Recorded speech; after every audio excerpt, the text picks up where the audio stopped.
Hey there, thanks for watching. I am here with a super informal video sharing some of my thoughts on my financial independence journey and what's going on with my life in general right now, and how what's going on in my life affects my financial independence journey and my journey to financial independence. So just a forewarning that this is going to be a very casual, unstructured, sort of stream of consciousness video. I do have some general outlines, but this is just going to be a very casual kind of catch up with what's going on right now, because to be honest, that's all I really have the bandwidth to do right now. And I wanted to talk to you and share what's going on in my life right now, because I think that especially as we go through kind of low periods or lulls or lags, what we choose to do with those low periods is so important. So just kind of start off, I am coming back from a beach getaway with my family. I rented a bungalow in Carolina Beach, North Carolina, for a week from Monday to Friday, and I met my sister who came up from Tennessee. That's kind of halfway for both of us. So I drove down with my mom, and she came up, and we met halfway. So it was great to see her and to spend time with her on the beach. The house, or the bungalow that we rented, I used Verbo, not Airbnb, but that's, we rented, it was a house, it was very, it had a gorgeous like front room kind of area with a huge vaulted ceiling. We were on the third floor, so the views were breathtaking, but the trek up to the top to get to the top, because it went first floor, which was like the car park, carport area, and then so the first floor was really the second floor, so floor one, floor two, floor three, and we were on the top. So it was lovely to be on the top. The trek up was a little challenging. There was an elevator, which was great. So that's what we did. There were 4 bedrooms. So it was my sister, her husband, my mom, and I. And kind of being wanting to be a good host, I let everyone else have the first choice of bedrooms, and I ended up in kind of the kids' room, and I slept on the top bunk because that was the only bunk I could kind of fit comfortably in. And in the morning when I was getting out, I missed a step, so that's how I ended up getting this giant bruise right here. Thank goodness that was all that happened, was I just caught my arm wrong. But other than that, it was a fantastic time, and I really enjoy spending time in the summer with my sister and her family, and that's kind of setting aside those times to build those memories are really something that I enjoy investing in, and I've seen is so worth it.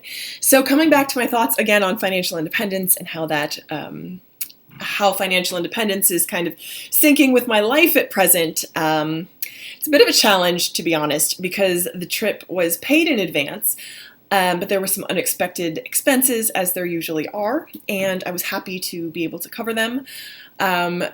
But again, they were unexpected, and that was a little bit challenging to kind of square up. So now I'm trying to figure out how I'm going to cover them, where I'm going to sort of pull money from.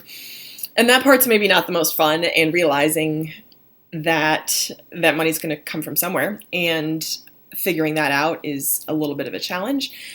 150% worth it every single time, because it's that balance between living in it and enjoying the moment, and then planning for the future, and enjoying what you have right this moment. And for me, that balance is absolutely toward the enjoying time with family. So this is something we do once a year, and only once a year. We save on every other holiday, but on this type of a holiday, we go out and we really enjoy each other and enjoy the vacation time. So that's exactly what we did.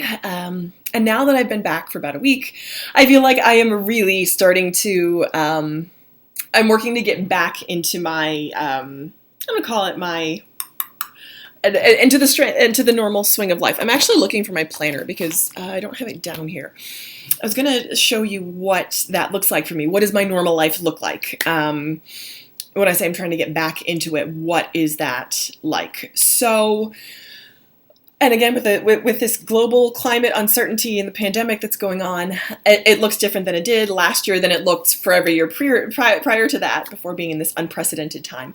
But I think what I'm dealing with is a little bit of that malaise, but that lack of energy. So that's kind of the second thing I wanted to talk about, was how I'm coping with that, and again, how it relates to financial independence and this just feeling, I kind of feel tired. I do feel just tired, like physically tired. not necessarily mentally or emotionally, but physically for sure, and what I'm doing to counteract that. And that's why I think to myself, do I really deserve this? Because that's a question that I kind of keep bumping up again every now and then is, well, if I really deserve this, I'd work for it. If I really deserve this, I'd do XYZ. I'm not doing XYZ, so I must not really want it bad enough.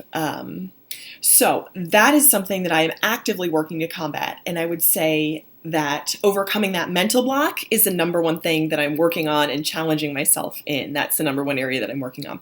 So one of the tools that I'm using is this book. I'm rereading The 12-Week Year, which is something that I've come back to more than once. And I have a whole bunch of videos on this because I did this last year in the beginning of the year for, I want to say 2 years and...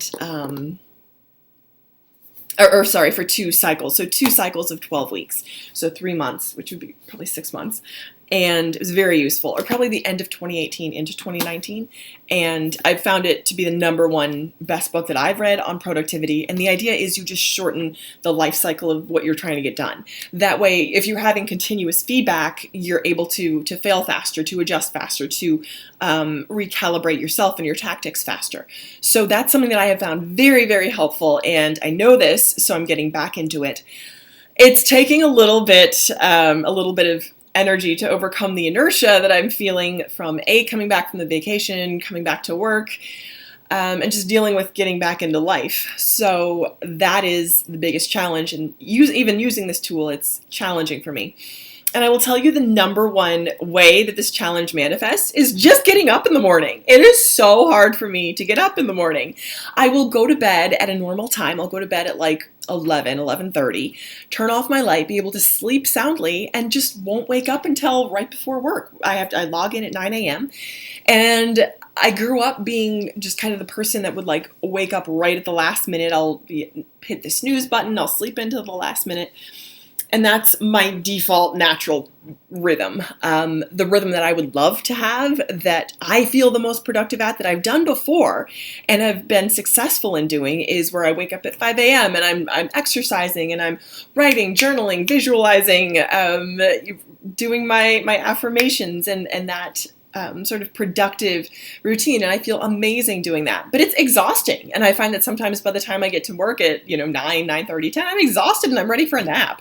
So that's something else that I'm working on, adjusting to, recalibrating, and working into my life. Because again, I know that is the number one best way for me to be successful, is to attack the day from a place of power and motivation. So that's what I'm dealing with. And I've had periods in the past where if I'm going through feeling a bit of depression or feeling a bit of sadness or whatnot, it is hard to get up. And I felt that way in the past. And I know I've heard from people who've felt that way as well.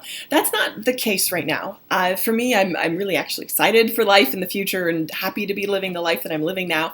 It's just getting over that hump of actually waking up. And I've watched all these videos on tips to wake up, or really great ways to wake up, and one of them, and I've put almost all of them into practice, and it just comes up to, I don't even know, and that's something that I'm kind of actively working on just getting out of bed.